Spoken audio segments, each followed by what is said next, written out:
तो तुला राशि वालों, आपका गुरुदेव एस्ट्रोलॉजी में बहुत बहुत स्वागत है। महातबाही दरवाजे पर खड़ी है। कल रात 6:20 से जो होने वाला है वो अपने सपने में भी नहीं सोचा होगा। लेकिन कहते हैं ना, इंसान जब जीवन में दुख पाता है तो एक के बाद एक बहुत सारे दुख लगातार उसकी जिंदगी में आते हैं, और जब वो इंसान के जीवन में सुख का दौर आता है तो एक के बाद एक ढेर सारी खुशियां भी उसके जीवन में आती हैं। लेकिन आपकी कुंडली बहुत अलग है। आप खुद महसूस करते हैं कि जब आप बहुत ज्यादा हंसते हैं, बहुत ज्यादा खुश हो जाते हैं, तो उसके ही बाद अचानक से कोई ऐसी खबर मिल जाती है, कोई ऐसा समाचार मिल जाता है कि आपको दुखी होना पड़ जाता है। आपकी कुंडली कुछ ऐसी है कि खुशी भी साथ में आती है और गम भी साथ में लेकर आती है। तो 3 खुशियां आपके जीवन में दस्तक देने वाली है, जिसके बारे में गुरुजी आगे भविष्यवाणी करेंगे। चूंकि बुध और शुक्र और गुरु 3 बड़े ग्रह आपके लिए गजकेसरी योग का निर्माण कर रहे हैं। बुध जो कि बुद्धि के दाता है, आपके मानसिक विकास को बनाकर रखते हैं, मानसिक संतुलन को सही बनाकर रखते हैं। शुक्र जो कि एक शारीरिक चमक के दाता है, शुक्र से आपके शरीर में स्फूर्ति आएगी, चेहरे पर चमक बढ़ेगी और एक उत्साह जीवन में बढ़ जाएगा। और गुरु भाग्य के कारक है। जिस इंसान का गुरु प्रबल बलवान होता है, वो इंसान सबसे बड़ा पहलवान होता है, यानी उसके जीवन में किसी चीज की कोई कमी नहीं होती। सब लोग उसके सामने घुटने टेक देते हैं, क्योंकि गुरु जो है वो सभी ग्रहों के गुरु हैं। और गुरु अगर आपके मजबूत है तो खुशियां तो आपके जीवन में आएगी एक एक करके। गुरुजी अब तुम्हें खुशियों के बारे में बताएंगे कि आखिर क्या क्या खुशियां तुम्हारे जीवन में आ सकती हैं। लेकिन उससे पहले तुम्हें ये जानना बहुत जरूरी है कि किन खतरों के प्रति तुम्हें सावधान रहना होगा, क्योंकि इंसान जोश में आकर होश खो देता है। जब भी कोई खुशी हमारे हिस्से में आती है तो हम भूल जाते हैं कि हमारे जीवन में किन चीजों से हमें खतरा है। बहुत उत्साह में उस खतरे से मोल ले लेते हैं और बाद में बहुत पछतावा होता है। तो किस तरह खुद को सावधान करना है। खुशियों के साथ साथ क्या अनर्थ होने वाला है। वीडियो में बहुत बड़ी भविष्यवाणी गुरुजी करने वाले हैं। गुरुजी के एक एक बात सत्य साबित होने वाली। आप वीडियो को बिल्कुल अंत तक देखना, ऐसे नजरअंदाज करने की गलती मत करना। महाक्षण नसीब होगा वो इंसान जो वीडियो को अंत तक देख लेगा। लेकिन सबसे बड़ी बात तो ये है कि महातबाही दरवाजे पर खड़ी है। आपकी एक गलती आपके घर परिवार को बर्बाद कर सकती है, और गुरुजी द्वारा बताई गई एक सावधानी बहुत बड़े आकस्मिक खतरे से तुम्हें बचा सकती है। इस वीडियो को तुमने अंत तक देख लिया तो खुशियां ही खुशियां तुम्हारी जिंदगी में होंगी और गम का नामो निशान दूर हो जाएगा। लेकिन सबसे पहले, अगर तुम मां भगवती के सच्चे भक्त हो तो इस वीडियो को लाइक करके कमेंट बॉक्स में जय जगदम्बा जरूर लिखना। माता भगवती की कृपा तुम पर और परिवार पर बनी रहेंगी। देखिए, इस दुनिया में हम तो सबका अच्छा करते हैं, सबका भला करते हैं, लेकिन हमारे साथ बार बार बुरा होता है। जिस वजह से मन में ख्याल आता है कि गुरुजी क्या हम लोगों का अच्छा करना बंद कर दे, क्या समाज की भलाई करना बंद कर दे, क्योंकि हमारे साथ तो कभी अच्छा नहीं होता। तो गुरुजी तुमसे एक ही बात कहना चाहते हैं कि अब स्थितियां सही होने वाली है, क्योंकि अभी तक जो दौर था उसमें शनि तुम्हारे जीवन में कई परीक्षाएं ले रहे थे, राहु भी तुम्हें तंग कर रहे थे। लेकिन अब ग्रह गोचर अपना स्थान बदलने वाले हैं। जो व्यापार में हानि का स्थान था वो व्यापार में लाभ का स्थान बनने वाला है। जो संतान योग काफी सालों से टल रहा था, वो संतान योग भी बनने वाला है। साथ ही साथ शादी विवाह की रुकावटें भी दूर होने वाली है, और नौकरी में प्रमोशन होने की भी संभावनाओं हैं, क्योंकि गुरु ग्रह बलवान है। लेकिन खतरा आपको किस क्षेत्र में बन रहा है? तो खतरा बन रहा है अस्पताल और बीमारियों के क्षेत्र में। देखिए, आज के दौर में इंसान 2 चीजों में बहुत ज्यादा मानता है। उसे कोई भी तांत्रिक, कोई भी बाबा कह दे कि तुझे ये करना है, और दूसरी बात कि अगर कोई दिमाग में बिठा दे कि तेरे ये बीमारी हो सकती है, तू ये काम करता है, वो करता है, तो इंसान इन चीजों में बहुत उलझ जाता है और उलझ कर खुद को इतना ज्यादा मानसिक रूप से परेशान कर लेता है कि जो वो सोचता है वो सच हो जाता है। आज आगे वीडियो में किस प्रकार आपका अवचेतन मन काम करता है, विज्ञान के तौर पर भी कई बातें बताने वाले हैं। गुरुजी ग्रह गोचर के आधार पर भी बातें बताएंगे। विज्ञान के आधार पर भी बातें बताएंगे और आपको समझाएंगे कि हर चीज का नाता अंधविश्वास से नहीं होता। उसके पीछे गृह गोचर भी काम करता है और साइंस भी काम करता है। पूरी जानकारी एक एक इस वीडियो में आपको मिलने वाली है। बिल्कुल अंत तक वीडियो को देख लेना। तुम्हारे मन में चल रहे सारे प्रश्नों का उत्तर तुम्हें मिल जाएगा।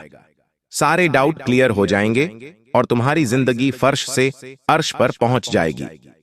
तुम्हारा सबसे पहला सवाल यही होता है कि गुरुजी, आखिर हमारे घर में पैसा टिकता क्यों नहीं है? पैसा रोकता क्यों नहीं है? थोड़ा बहुत पैसा कमाते हैं, वो सारा पैसा बीमारियों में चला जाता है, तो उसके लिए आखिर हम क्या करें? देखिए, तुम्हारी कुंडली में अभी तक राहु चतुर्थ भाव में था, जो कि बीमारियों का स्थान है, अस्पताल में खर्च का स्थान है। तुम फिर भी बचे रहे हो क्योंकि भयंकर बीमारी ने तुम्हें नहीं जकड़ा है। तुम्हारे घर परिवार का कोई सदस्य है जिन्हें बार बार कोई दिक्कत होती है, बार बार कोई परेशानी होती है, तो अब तुम्हें आराम देखने को मिलेगा। ये बात तो तय है, लेकिन सवाल ये उठता है, जो पैसा बार बार अस्पतालों में जाता है, गोली दवाई के खर्चों में जाता है, उनसे अगर तुम राहत प्राप्त करना चाहते हो तो हर गुरुवार के दिन पीपल के पेड़ के नीचे देसी ही का दीपक प्रज्वलित करते हुए राहु का मंत्र बोलना है। ओम प्राम प्रीम प्रोम सह राहवे नमः। ये उपाय तुम करोगे तो तुम्हें बीमारी में राहत देखने को मिलेंगे। लेकिन खुशियां कौन सी तुम्हारे जीवन में आने वाली हैं, गुरुजी इस बारे में चर्चा कर लेते हैं। बाद में संकट से बचने के तरीके बताए जाएंगे। आज की वीडियो तुम्हारे लिए कुबेर का खजाना है। इस वीडियो को तुमने अंत तक देख लिया तो अन्यथा कोई और वीडियो तुम्हें देखने की जरूरत ही नहीं पड़ेगी। सबसे पहली बात, तुम्हारा काफी सालों से अगर कोई काम रुका हुआ था, चाहे वो प्रॉपर्टी का काम था, कोर्ट कचहरी का काम था, स्कूल का कोई काम था या पेमेंट का कोई काम था, वो पूरा होने वाला है।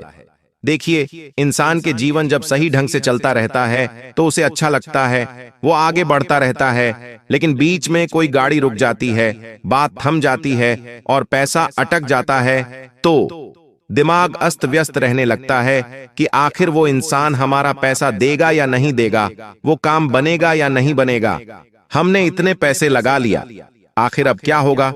तो हम आपको सिर्फ इतना बताना चाहते हैं कि अब आपका काम होगा, क्योंकि राहु और शनि अपने स्थान को बदल चुके हैं और आपके कर्म भाव में बैठकर शुभ फल प्रदान कर रहे हैं।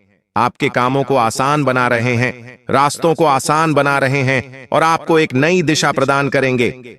उस पर चलने से घबराना मत। तुम्हारा एक स्वभाव है कि तुम्हें ऐसा लगता है, मैं अकेला क्या ही करूंगा। लेकिन तुम इतना ध्यान रखना कि इस दुनिया में जब तुम्हें पैदा होना था, तुम्हें किसी के सहारे की जरूरत नहीं थी। तुम अकेले ही पैदा हुए थे और अकेले ही इस दुनिया से जाओगे। जब हमारा जन्म होता है तो हमारे ऊपर एक सफेद कपड़ा होता है जिसमें जेब नहीं होती। जब हमारी मृत्यु होती है तब भी हमारे ऊपर एक सफेद कपड़ा होता है जिसमें जेब नहीं होती है।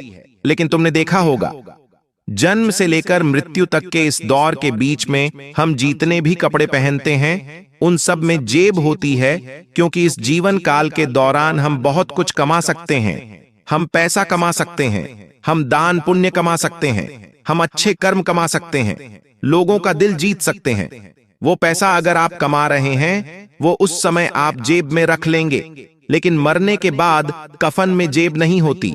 अब वो पैसा अपने साथ नहीं ले जा पाएंगे। आपके साथ जाएंगे तो आपके अच्छे कर्म किया हुआ दान पुण्य और नेक भलाई के काम। इसलिए पैसा कमाना बहुत अच्छी बात है, लेकिन पैसों के पीछे पागल नहीं होना है। इतना ध्यान रख लेना और सामाजिक कार्य करते रहते हैं और अच्छे कार्य करते रहने हैं। अब गुरुजी दूसरी खुशी के बारे में तुम्हें बताने जा रहे हैं। संतान योग बन रहा है। काफी सालों से जिन दंपतियों को संतान की प्राप्ति नहीं हो पा रही थी, तो संतान सुख की उन्हें प्राप्ति होने वाली है। ये सब कुछ शनिदेव की कृपा का नतीजा है। शनिदेव तुमसे बेहद खुश है। तुमने उनका नाम लिया है, उनकी आराधना की है और पीपल के पेड़ में तुम जल भी चढ़ाते हो, तो ये उसी का शुभ परिणाम है। तीसरी और अंतिम खुशी के बारे में बताने जा रहे हैं। अगर ध्यान से सुन लोगे तो बेड़ा पार हो जाएगा। तीसरी और अंतिम खुशी है, तुम्हें अपने करियर में बेहतरीन और जबरदस्त उछाल देखने को मिल सकता है, क्योंकि राहु मेहरबान हो चुके हैं, अगले भाव में आ गए हैं, पंचम भाव में। बेहतरीन काम को बढ़ावा दे रहे हैं, नौकरी में बेहतरीन शानदार सफलता दे रहे हैं। अगर तुम व्यापार में डरते थे, तुम्हारा मन घबराता, तो चिंता मत करना। सच्चे मन से, सच्ची श्रद्धा के साथ व्यापार करना, भगवान का नाम लेकर व्यापार करना, तुम्हें लाभ ही लाभ अभी मिलने वाला है। क्योंकि राहु जब किसी की कुंडली में बलवान होता है तो उस इंसान का काम अपने आप हो जाता है। उसे 10 जगह घूमना नहीं पड़ता, उसके काम बैठे बैठे बनने लग जाते हैं। राहु जब कुंडली में बलवान होता है तो इंसान का कर्जा उतर जाता है, उसका काम बनने लगता है, उसके हालात सुधारने लगते हैं। तो अब तुम्हारे साथ वही सब कुछ होने वाला है। तुम बस इतना ध्यान रखना कि अपने कर्मों को बिगड़ने मत देना। राहु कब नाराज हो जाता है? बहुत ध्यान से हमारी बात को सुनना। जब लोग बात बात पर झूठ बोलते हैं, वे वादा तो कर देते हैं लेकिन वादा पूरा नहीं करते। किसी गरीब को धोखा दे देते हैं, प्यार मोहब्बत में किसी लड़की या लड़के का दिल दुखा देते हैं, चोरी का पैसा खाते हैं, किसी का पैसा हड़प कर खाते हैं, या फिर जो अपना नहीं होता उस पर भी अधिकार जताते हैं। तो राहुल ऐसे लोगों से प्रसन्न नहीं रहते, नाराज हो जाते हैं और इंसान के जीवन में फिर बर्बादी का दौर शुरू हो जाता है। उसके जीवन में पेट संबंधित समस्याएं रहने लगती हैं, बार बार सरदर्द होने लगता है, उसके रिश्ते पूरी तरह से खराब होने लगते हैं, अपने आप को वो कम समझने लगता है, आर्थिक नुकसान होने लगता है, साथ ही साथ बार बार वो आपा खो देता है, क्रोध करने लगता है, चिड़चिड़ेपन में अपनी जिंदगी तहस नहस कर देता है। अगर आपको भी इनमें से कोई एक संकेत खुद के अंदर दिखता है तो तुम अभी के अभी एक उपाय करके राहु को सही कर सकते हो। तुम्हें करना क्या है? भगवान शिव को प्रसन्न करना है। राहु को भगवान शिव का परम भक्त माना जाता है, इसलिए राहु को अगर शांत करना है तो महादेव की पूजा करनी है और ओम नमः शिवाय मंत्र का जाप करना है। हो सके तो बाबा भैरवनाथ के मंदिर जाकर सरसों के तेल का दीपक जलाना है। इससे भी तुम राहु को प्रसन्न और शांत कर सकते हो।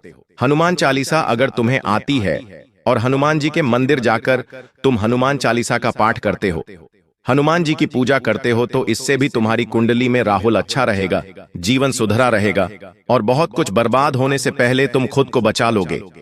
अब गुरुजी तुम्हें बहुत बड़ी और बहुत जरूरी सावधानियां बरतने की सलाह देंगे। इन सावधानियों को एक एक करके बताया जाएगा। तुम्हें इन्हें बहुत ध्यान से सुनना है, क्योंकि एक बात की तो गारंटी है, यही सावधानियां तुम्हें आने वाले बहुत बड़े खतरे से बचाने वाली हैं। तुम्हारे अंदर वो हिम्मत भरने वाली है जिससे तुम इन खतरों का सामना कर पाओगे। लेकिन तुम्हें इस वीडियो को अंत तक देखना होगा, क्योंकि आधा अधूरा ज्ञान किसी काम का नहीं होता। अगर तुमने वीडियो यहां तक देखी है तो जरूर भगवान तुमसे कुछ कहना चाहते हैं, तो भगवान के उस इशारों को समझो।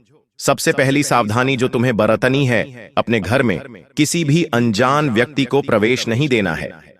देखिए, सावन का महीना चल रहा है, जितनी ज्यादा सकारात्मक ऊर्जा इस दुनिया में घूम रही है, उतनी ही ज्यादा नकारात्मक ऊर्जा भी इस दुनिया में घूम रही है।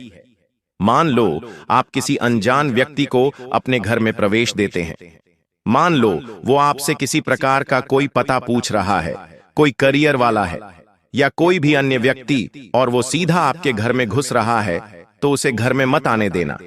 वो कोई भी तंत्र क्रिया करके जा सकता है, सरसों के दाने कर जा सकता है, काली मिर्ची के दाने फेंक कर जा सकता है, और इस सावन के महीने में आपकी जिंदगी को बर्बाद कर सकता है।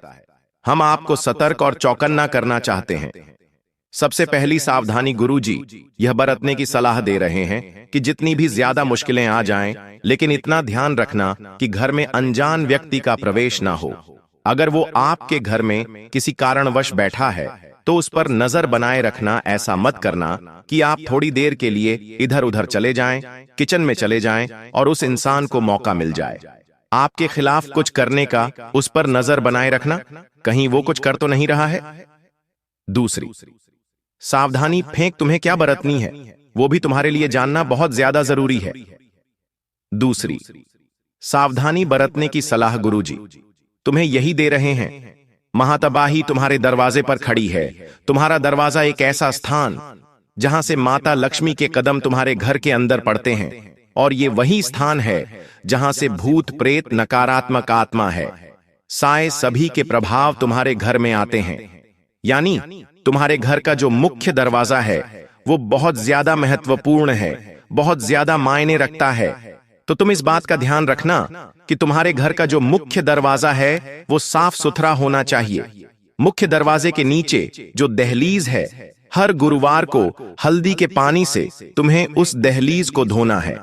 देखिए, घर की दहलीज जो है वो बड़ा ही पवित्र स्थान माना जाता है। देवी देवता निवास करते हैं, इसलिए आपने देखा होगा, बोलते हैं घर के मुख्य द्वार के बाईं ओर हमें देसी घी का दीपक हर रोज जलाना चाहिए। इससे हमारे पितृ प्रसन्न होते हैं। तो ये जो दहलीज का स्थान है बहुत खास है। यही से माता रानी प्रवेश करती है, यही से नकारात्मक शक्तियां प्रवेश करती हैं। तो तुम्हें क्या करना है? सबसे पहली सावधानी, इस दहलीज को गंदा नहीं रखना है। इस दहलीज के ऊपर जूते चप्पल नहीं रखने हैं, इसके ऊपर कीचड़ नहीं करना है, और जितना ज्यादा हो सके इसे साफ रखना है। अगर तुम इसे गंदा रखोगे तो माता लक्ष्मी इसके ऊपर से आपके घर में नहीं आएगी, लेकिन जो नकारात्मक शक्तियां हैं ऐसे गंदे माहौल में और आकर्षित हो जाएगी और आप बहुत बड़ी मुश्किल में फंस जाओगे। तो अपने घर की दहलीज को साफ सुथरा रखने की सलाह गुरुज दे रहे हैं, क्योंकि बहुत सारे लोग घर की दहलीज पर भी डोनर टोटका कर देते हैं। तो वहां से भी बचना है तो रोजाना घर की दहलीज को साफ करो, स्वच्छ पानी से साफ करो, उसमें गंगा जल मिला लो, लाभ ही लाभ आपको होने लगेगा। अब गुरुजी तुमसे तीसरी सावधानी बरतने की सलाह क्या दे रहे हैं? अगर तुम्हारे घर में लड़ाई झगड़ा हो रहा है, चाहे बात बिगड़ गई है, पति पत्नी में नहीं बन रही है, माता पिता को ऐसा लगता है कि उनका बेटा लाइन से बाहर जा रहा है, या फिर बेटे को लगता है या बेटी को लगता है कि उसके माता पिता उसे समझ नहीं रहे हैं, तो जो कुछ भी समस्या है वो किसी बड़े की निगरानी में घर में सुलझ जानी चाहिए। अगर ये बातें बाहर गई तो इस बात का बहुत बड़ा पतंगड़ बनने वाला है। देखिए, लोग तो फ्री बातें करने के लिए घर के बाहर बैठे ही रहते हैं, उन्हें तो बस मौका चाहिए, टॉपिक चाहिए। अगर तुम अपने घर की निजी बातें उन्हें बताओगे, बहुत सारे लोगों की आदत होती है कि उन्हें घर पर अगर दुख मिल रहा है, कोई घर में उन्हें सुना रहा है, तो वे क्या करते, आस पड़ोस में चले जाते हैं और अपने मन का सारा का बोझ वहीं के वहीं उतार देते हैं। वास्तव में गलती उनकी भी नहीं होती, क्योंकि उनके मन में बहुत सारी पीड़ा होती है, बहुत कष्ट होता है। वो किसी को अपनी पीड़ा बताना चाहते हैं तो अपनी सहेली को, अपने मित्र को उस बारे में बता देते हैं कि हमारे घर में ये समस्या हुई है। लेकिन गुरुजी तुमसे तीसरी सावधानी बरतने की सलाह यही कह रहे हैं कि अपने घर की समस्या, चार दीवारी में हुई बातें, जो भी बयान हुआ हो वो किसी बाहर वाले को पता नहीं चलना चाहिए। खास तौर पर आपके घर की महिलाओं को इस बात का विशेष ध्यान रखना होगा, क्योंकि जब भी आपके घर में कुछ होता है, चाहे अच्छा हो या बुरा हो, तुरंत वे पड़ोसियों को बता देती है। इससे होता क्या है? आपकी इमेज कम होती है। इससे होता क्या है? आपके अच्छे कारोबार को, अच्छे कामकाज को नजर लगती है और जिंदगी बेहाल हो जाती है। तो तीसरी सावधानी यही बरतनी है कि जो कुछ भी करो अपने घर में करो। भजन, भोजन और प्यार, ये तीन चीजें पर्दे के पीछे ही अच्छी लगती हैं। इन्हें जितना ज्यादा दुनिया के सामने दिखाया जाता है, इंसान उतनी ही ज्यादा राह भटक जाता है। तीसरे नंबर पर जो सावधानी बताई है, आशा करते हैं आप समझ गए होंगे। अब समय आ चुका है दो गद्दारों का नाम बताने का। देखिए, वैसे तो आपको ऐसा लगता है कि मेरा तो कोई दुश्मन नहीं है, सब मेरे आसपास अच्छे लोग हैं, तो हम आपको दो गद्दारों का नाम बता रहे हैं, दुश्मनों का नाम बता रहे हैं। इन लोगों के बारे में आपने सपने में भी नहीं सोचा होगा कि ये भी मेरा बुरा सोच सकते, लेकिन यही जमाने की असलियत है। कभी भी कोई सी भी बात किसी को भी छुप सकती है, इसलिए बहुत सोच समझकर बोले, विचार करके बोले। और सब कुछ आपने अच्छा बोला है, फिर भी वो इंसान बुरा मान रहा है, तो हमें फिर उसकी ज्यादा परवाह नहीं करनी है, क्योंकि वो इंसान दिमागी तौर पर मरीज है। तो सबसे पहली बात आपको क्या करनी है, पिन नाम वाले व्यक्ति से तुम्हें दूर रहना है। पिन नाम वाला जो दुश्मन है वो तुम्हारी इज्जत का तमाशा बनाने वाला है। अगर तुम इस पर विश्वास करोगे तो ये इज्जत का सत्यानाश करने वाला है। तुम्हें पी नाम वाले किसी भी पुरुष, किसी भी महिला से बहुत संभल कर रहना है, क्योंकि खतरा टला नहीं है, खतरा बहुत बड़ा है। अगर तुम अभी खतरे को नहीं रोकोगे तो खतरा तुम्हें खा जाएगा। पी नाम वाला जो है पुरुष है, पी नाम वाली जो है महिला है, इनकी बुद्धि बहुत ज्यादा बच्चा बुद्धि है। कहने का मतलब है जिस प्रकार बच्चे कुछ करते हैं तो सोचते नहीं हैं, उनके अंदर वो भाव नहीं होता। उसी प्रकार से ये इंसान है कि ये कुछ भी कर देगा, ये सोचेगा नहीं इनके यहाँ तो बहुत बड़ा क्राइम भी हो सकता है, तो तुम थोड़ा सतर्क रहना।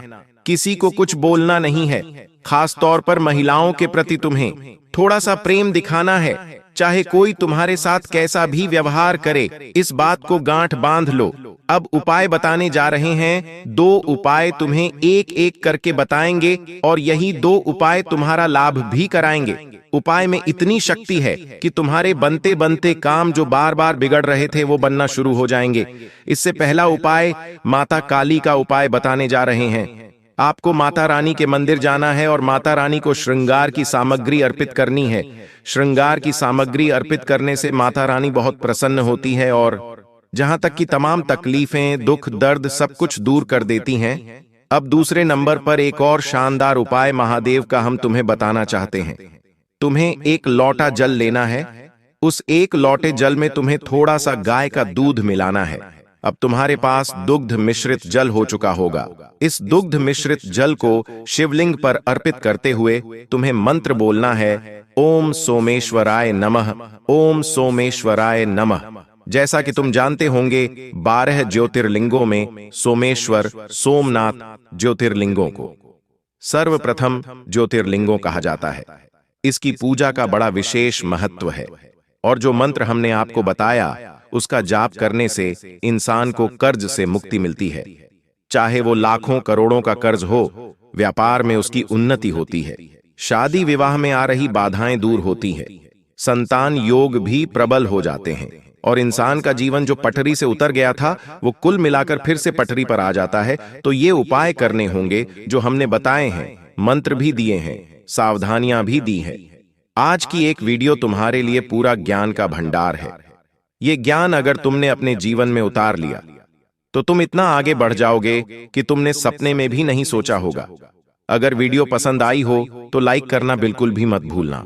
साथ में हमारे चैनल को सब्सक्राइब करके बेल आइकॉन को प्रेस अभी के अभी कर लेना। सभी दर्शकों को बहुत बहुत धन्यवाद।